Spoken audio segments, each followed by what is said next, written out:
Hello artists! Today we are going to have a lesson on abstract sculpture. So the supplies that we need for this are really simple. We are going to use thin cardboard. Mine is from a cereal box. We're going to cut that thin cardboard up into strips, and then we are going to use scissors to cut our strips into smaller pieces. Now my sculpture is abstract, which means that it's not really a sculpture of anything. It's not a bird, it's not a giraffe, it's not an airplane.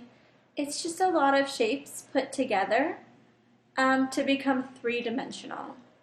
Now, if you remember from art class, things that lay flat, like this strip of cardboard, it lays flat, so that's two-dimensional. Things like this sculpture and this toy over here, those are three-dimensional, which means you can see how high they are, you can see how wide they are, and you can see how deep they are. That's your 3 dimensions: length, width, and height. So when you have 3 dimensions, that's called three-dimensional art. So I'm going to start off really simply by taking my long strip of cardboard and cutting it into small shapes. We don't want to make our shapes too small. Think that you want to keep it bigger than the size of a quarter. But you can also make your shapes a lot larger. Okay, so I'm going to cut that one into a much bigger size. The way that we get our 2 pieces to stick together, because you remember I did not say we needed tape or glue. We're going to get these to stick together by creating notches. So what I'm going to do is I'm going to use my scissors and I'm going to cut just a notch right in the middle. So if you look, you see how far? Let's see if I can put it on my white. I didn't cut too far into my cardboard, but I did cut enough so that I have a good stable thing to hold it. Okay, so then I'm going to take my other piece and I'm also going to notch this piece going right through the middle. Remember, don't cut it all the way through. And then I'm going to take my 2 pieces and I'm going to slide those notches together. So where they cross over, they are going to just slide together. And now I've taken my 2 pieces of cardboard and I've made them be able to stand up. Okay, so I'm going to keep on adding notches. Let's see, I'm going to add 2 notches up here. And I'm going to add a notch on this one. And then slide it together.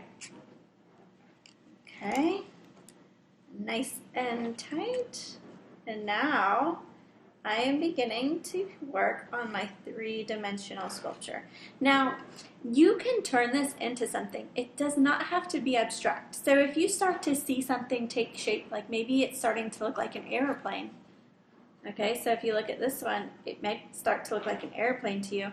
You can change this and become an airplane, okay? So it doesn't have to be abstract, but it's fun to work in abstract because there's no rules. You can just go and create. So I'm going to keep on cutting my pieces, and I'm going to keep on notching them, and then sliding them together to create a nice, tight connection. Also, rotate your sculpture around. See how you like it standing. Does it stand any other way? Mine really only stands this way. So I'm going to keep on standing it like that. All right, boys and girls, have fun. Remember, all you need for this project is thin cardboard. I got mine from a cereal box. I cut the back off, and I just cut those pieces into long strips. Then you cut them into smaller pieces. You notch them, which is cutting halfway through, and then you slide 2 pieces together at that connection point. Have fun, boys and girls, and make sure that you post what you make on Artsonia so that I can check it out. I'll have a new file up that is called Abstract Sculpture, and that's what these are, abstract sculptures. So I also wanted to show you my finished product of my toy art. This is my watercolor painting of my green rainbow bright doll, with lots and lots of details. And I can't wait to see your toys photographed and on Artsonia as well.